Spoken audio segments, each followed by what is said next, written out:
Tudo bem, pessoal? Sou o professor Felipe e vamos dar início a mais um vídeo do projeto Muito Bem Carolina do GPED Mais História. Eu ia fazer um vídeo sobre o filme Quanto Vale ou É por Quilo, do Sérgio Bianchi. Porém, uma amiga minha lançou uma música, acabou de lançar uma música, e eu achei interessante fazer um vídeo sobre a música, fazer uma interpretação da música, para pensarmos um pouco o papel da história na sociedade. A história ela não tem a finalidade apenas de interpretar o passado ou de compreender o passado. A história tem um papel fundamental de interpretar o mundo e não só coisas do passado. Por isso que vamos fazer uma interpretação breve sobre a música para a gente pensar um pouco sobre essas questões, de como que estudar história também é interpretar o presente e o passado. E não só coisas do conteúdo ou da política em si, no seu sentido formal da coisa, mas de interpretar as coisas que estão disponíveis para nós no mundo. Então vamos começar uma leitura rápida e dividida em duas partes da música A Vida Vale a Pena, de Isabela Escobar. A primeira parte será sobre a questão do contato com o outro, e a segunda parte será sobre a dinâmica do trabalho alienado e o trabalho não alienado. A primeira coisa, que é o contato com o outro, será a seguinte: ela vai falar assim: ter um caminho repleto de luz e de amor, se colocar no lugar do outro e sentir a sua dor.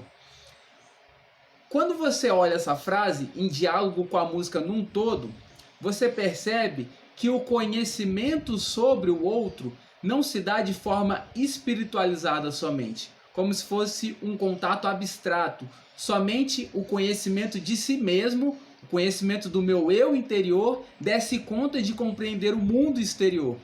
Isso a gente poderia discutir em outro vídeo sobre a formação do eu na sociedade moderna e tudo mais, mas isso é muito pouco para a compreensão e o exercício de uma interpretação de mundo.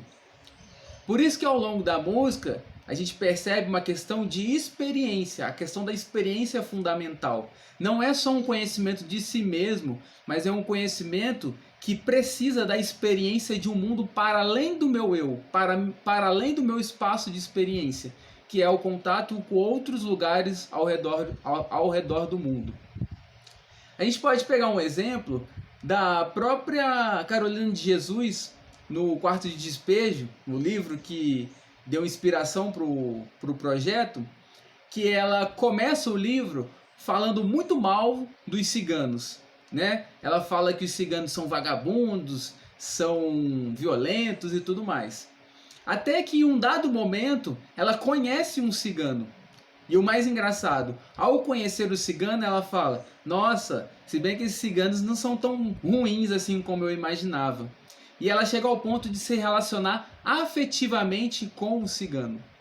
E o mais interessante, ele o trai, entre aspas, ele começa a fazer coisas ruins para ela. E o que ela fala? Ela vai falar assim: a pessoa em si, ela é ruim, mas ela não vai associar aquela pessoa aos ciganos como um todo. Ou seja, ela percebeu que falar sobre uma pessoa, por mais que a pessoa seja um cigano, não quer dizer que todos os ciganos sejam assim como ele. E ela coloca enquanto um problema individual daquela pessoa. Então, ela rompeu com um preconceito a partir do momento que ela teve contato com esse outro cigano, pela experiência. Não foi só por uma reflexão de si mesmo, uma reflexão espiritualizada. Não, foi pelo contato do outro.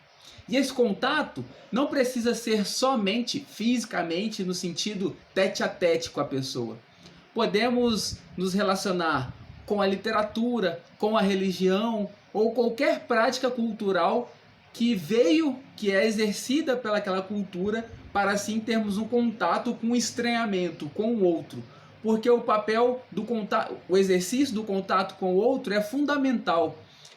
Conhecer só aquilo que me agrada e que diz de mim é extremamente ruim, porque eu não consigo lidar com o outro, eu não consigo lidar com as coisas que me distanciam, que me repugnam.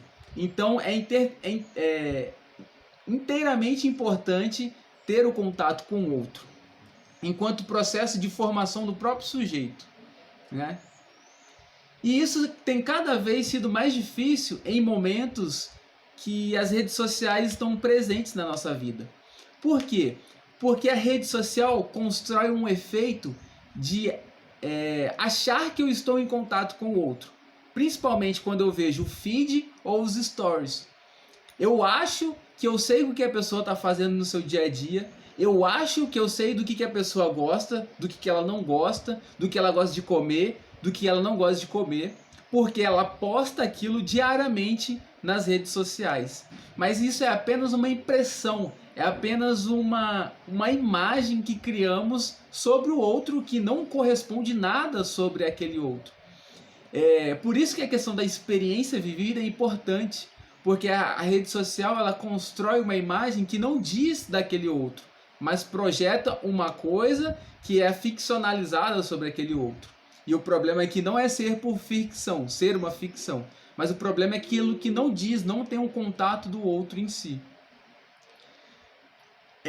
Não estou querendo retomar lá os empiristas do século XVI, do século XVII, onde o conhecimento só é possível na experiência, né? Não é isso que eu estou querendo dizer, mas é pensarmos que é necessário uma relação entre teoria e prática, e essa dialética entre teoria e prática a todo momento. Porque qual é o problema da rede social? Que ela constrói uma falsa ilusão de que estamos talvez somente na teoria. O pior que ali está muito longe de ter qualquer tipo de discussão teórica. Então, ela cria uma ideia de que eu estou informado, que eu tenho conhecimento sobre o mundo, mas no fundo, a gente só reafirma aquilo que eu gostaria de saber e aquilo que eu concordo. O contato com o outro, aquela agressividade, entre aspas, do contato do outro, aquele distanciamento do outro, isso não ocorre dentro das redes sociais. Mudando para outra interpretação da música, vamos para a questão do trabalho alienado e o não alienado. Uma parte da música ela vai falar assim: se quer motivo para viver, para a gente se encontrar, a gente precisa se perder. O que isso tem a ver com o trabalho?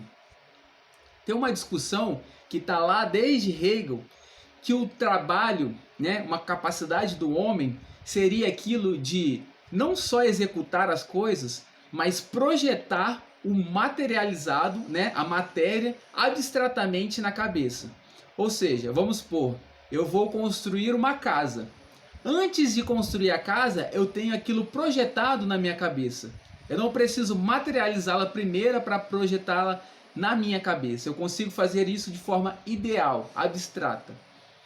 E aí o Hegel vai falar que isso seria um trabalho, né, se a gente vivesse somente nesse molde, desse jeito, seria um trabalho alienante.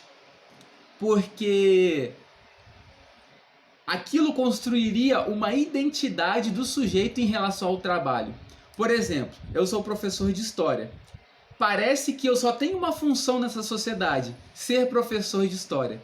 Aquilo me marca uma identidade. Aquilo é como se fosse uma expressividade da minha subjetividade no trabalho. Um trabalho não alienante, que aí o Hegel vai falar, seria a expressão do negativo. O que seria a expressão do negativo? Seria a expressão daquilo que não diz de mim, aquilo que me é negativo. E o que não diz de mim? É o diálogo entre o meu, o eu, o ser, e o outro. Né? Essa questão do fragmentado. Eu posso ser professor de história, capoeirista, músico e ser nada disso ao mesmo tempo. Quando eu tenho um exercício marcado, eu sou professor de história e só posso fazer isso porque isso é minha função na sociedade, eu tenho uma função nesse corpo social. Eu tenho um trabalho alienado porque ele não me deixa ir para além daquela função dentro da sociedade.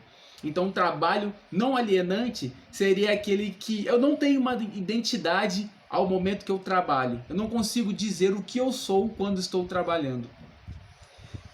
Nessa parte da música, eu até lembrei do Chico Science, na música Da Lama ao Caos, que ele vai falar: que eu desorganizando posso me organizar. Ou seja, essa relação a todo momento do eu, dessa negatividade e desse contato com o outro que destabiliza tudo aquilo que eu projeto enquanto ordem, né? E outra coisa que é importante, pensando um pouco da parte estética da música, é a questão da memória. Ela coloca enquanto uma questão de eco, né? Quando você escuta a música, tem uma coisa como se fosse um eco e constrói uma ideia de como se estivesse ecoando dentro da nossa cabeça, sendo uma memória praticada por nós. E a memória é muito importante porque, só vou dar um ponto para fechar o vídeo, sem a memória, sem o exercício da memória, é que o processo de escravização, por exemplo, ela consegue se efetivar. Tanto é que a primeira coisa que um colonizador tenta fazer diante das pessoas que ele está com o objetivo de colonizar é destruir a família, destruir sua relação com o passado, destruir sua língua, destruir tudo o que constitui enquanto memória e sujeito. E aí ela traz toda essa dinâmica da experiência do contato com o outro, essa relação entre trabalho alienado e não alienado a partir de uma memória. Essa memória que me constitui enquanto sujeito, produtor, criativo de coisas do mundo. Eu acho que seria basicamente isso. Espero que tenham gostado da discussão. Recomendo que escutem a música.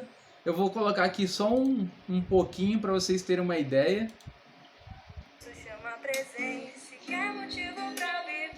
Tem no Spotify, vocês conseguem perceber o ecoado, né? Parece uma ideia, aquilo que está dentro da cabeça, como se fosse uma memória mesmo, né?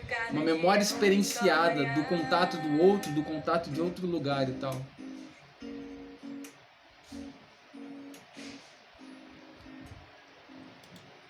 É isso. Muito obrigado e até a próxima.